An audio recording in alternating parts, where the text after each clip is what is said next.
नमस्कार साथियों, देवव्रत क्लासेज में आपका हार्दिक स्वागत अभिनंदन है।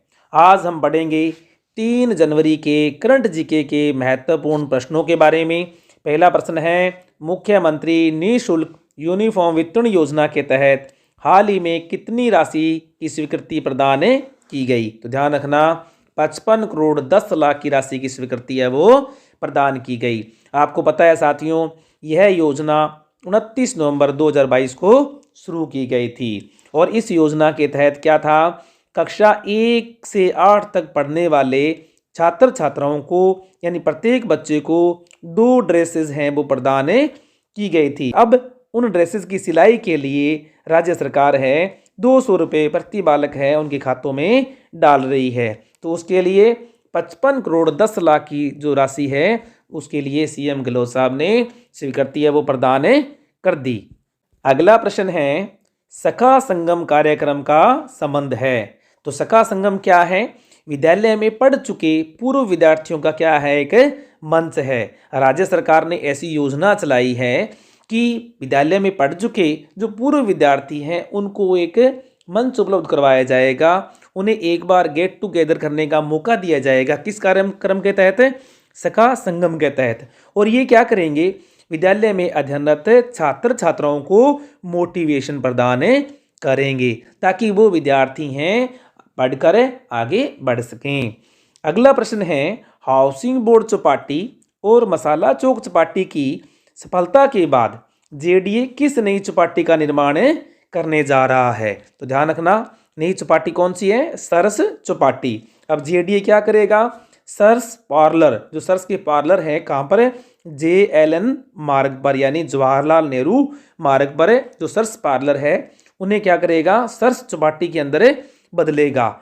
और यहाँ पर कितनी व्यवस्था होगी? 250 लोगों के बैठने की व्यवस्था होगी। अगला प्रश्न है, प्रधानमंत्री आयुष्मान भारत स्वास्थ्य संरचना मिशन, ध्यान रखना, आयुष्मान भारत स्वास्थ्य संरचना मिशन के तहत राज्य के कितने जिलों में क्रिटिकल केयर ब्लॉक्स का निर्माण किया जाएगा? तो ध्यान रखना, राजस्थान में कितने? 8 जिलों में क्रिटिकल केयर ब्लॉक्स का निर्माण किया जाएगा। इसके तहत देखो, जैसे कैंसर है, हार्ट पेशेंट्स हैं, उनको त्वरित क्या है, इलाज प्रदान करने के लिए क्रिटिकल केयर ब्लॉक्स बनाए जाएंगे।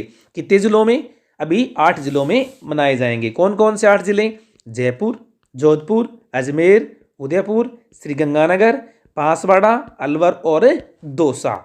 और इसके लिए क्या है, 205 करोड़ की राशि है वो केंद्र सरकार ने क्या है उसको स्वीकृति प्रदान भी कर दी। प्रश्न भी आ सकता है, हाल ही में स्वास्थ्य एवं चिकित्सा विभाग ने 205 करोड़ की राशि की स्वीकृति प्रदान की, किसके लिए? क्रिटिकल केयर ब्लॉक्स के लिए।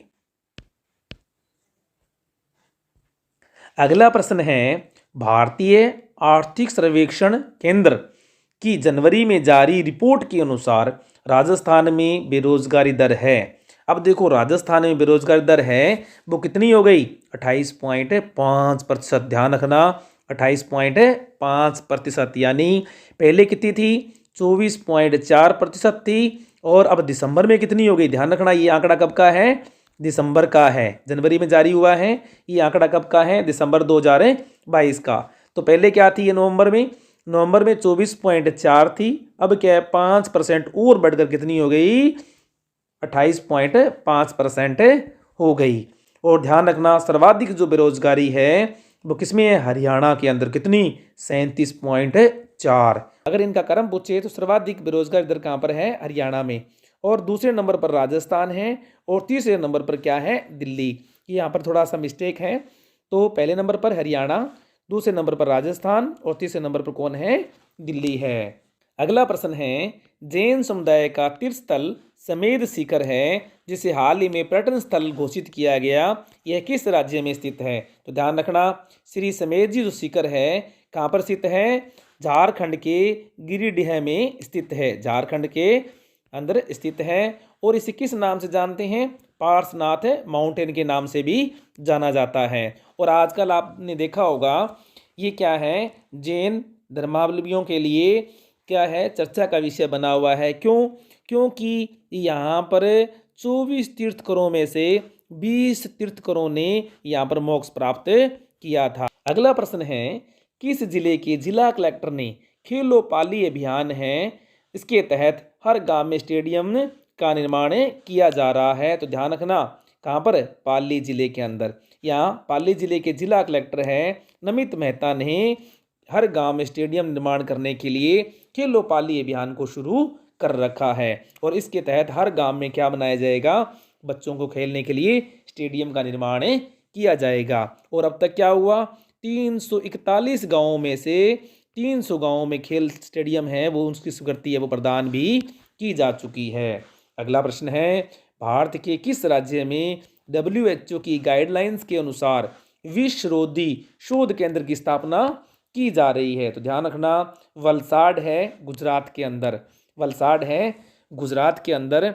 यहाँ पर क्या है? WHO के गाइडलाइंस के अनुसार है विषरोधी शोध केंद्र की स्थापना है की जा रही है। अगला प्रश्न है, राज्य के बेरोजगारों को रोजगार देने के लिए चौथे राजस्थान मेगा जॉब फेयर का आयोजन किस जिले में किया जा रहा है?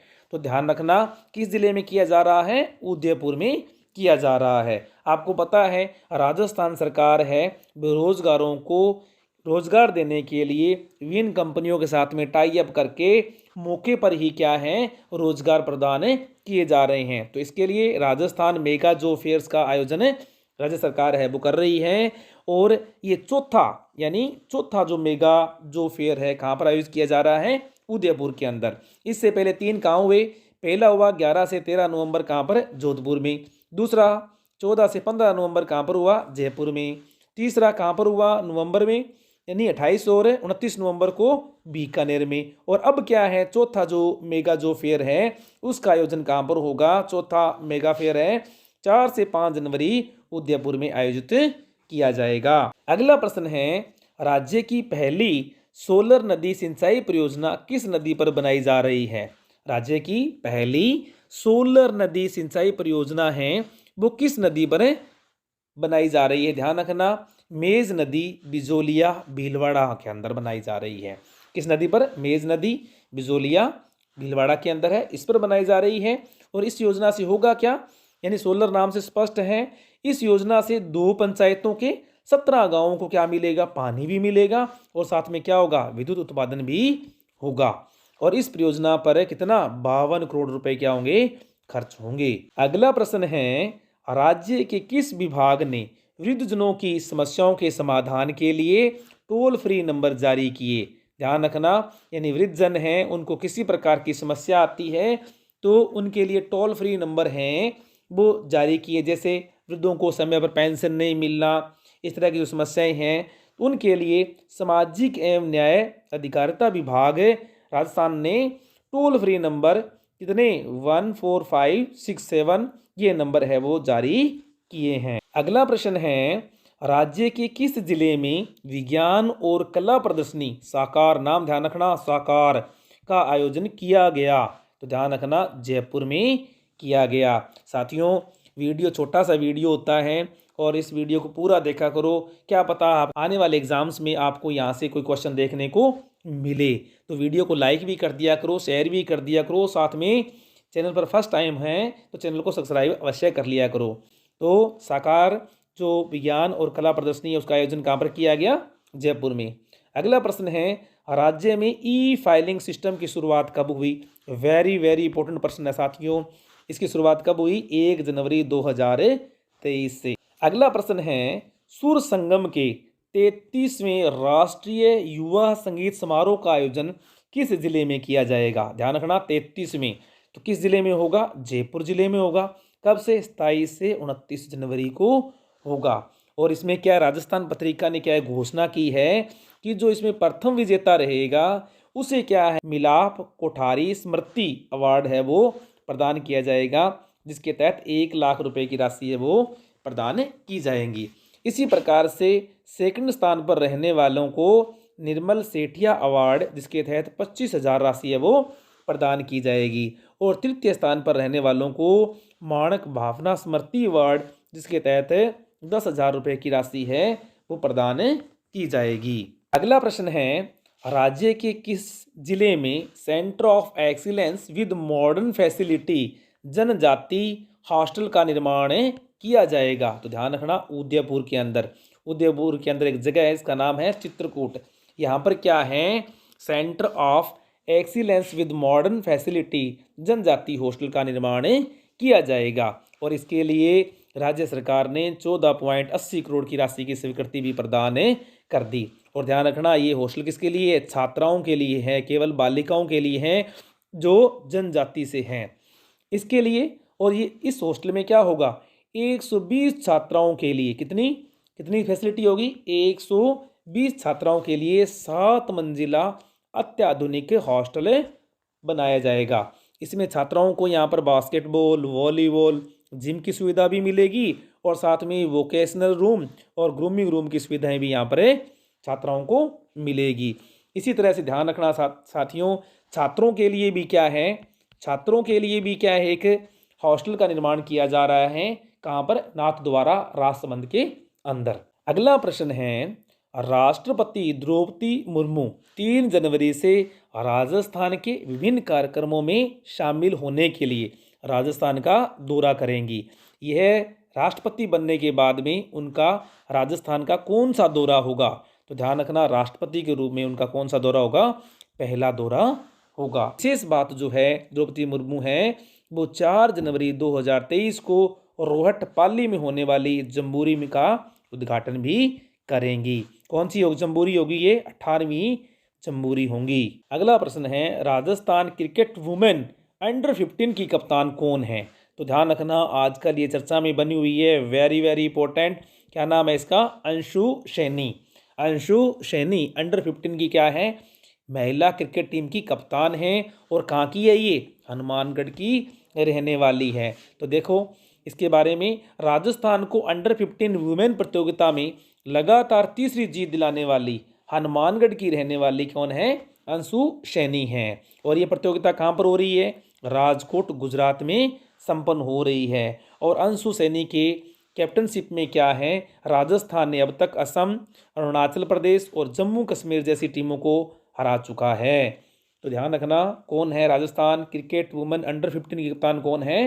अंशु सैनी। अगला प्रश्न है, प्रहरी ऐप का संबंध है। प्रहरी ऐप का संबंध है, नाम से स्पष्ट है, सीमा सुरक्षा बलों को उनको विभिन्न जानकारियों से अद्यतन कराने के लिए गृह एवं सहकारिता मंत्री, ध्यान रखना कौन है? श्री अमित शाह ने 29 दिसंबर को इस ऐप को लॉन्च किया। और इस ऐप से क्या होगा? इस ऐप से बीएसएफ के जवान हैं उनकी छुट्टी की स्वीकृति कब तक है, होगी कि नहीं होगी, उनकी जीपीएफ और अन्य सरकार के दिशा निर्देशों की त्वरित जानकारी हासिल कर सकेंगे। अगला प्रश्न है, देश में पहला लोकायुक्त विधेयक पारित किस राज्य में पारित किया गया? ध्यान रखना, महाराष्ट्र में। पहला लोकायुक्त विधेयक किस राज्य में पारित किया गया? महाराष्ट्र में। कब? 28 दिसंबर 2022 को। वेरी वेरी इंपॉर्टेंट प्रश्न है साथियों। यह विधेयक लोक सेवकों सहित मुख्यमंत्री और मंत्रिपरिषद को भी क्या है? भ्रष्टाचार रोधी कानून लोकपाल के दायरे में लाएगा। ध्यान रखना कि देश का पहला लोकायुक्त विधेयक किस राज्य में पारित हुआ? महाराष्ट्र के अंदर। और ऐसा करने वाला महाराष्ट्र क्या है? पहला राज्य है। तो ये था अपना छोटा सा करंट जीके का वीडियो। सुबह 4 बजे आपको ये वीडियो मिल जाता है। वीडियो को लाइक कर दें, शेयर कर दें और चैनल पर फर्स्ट टाइम है चैनल को सब्सक्राइब अवश्य कर लें। Thank you.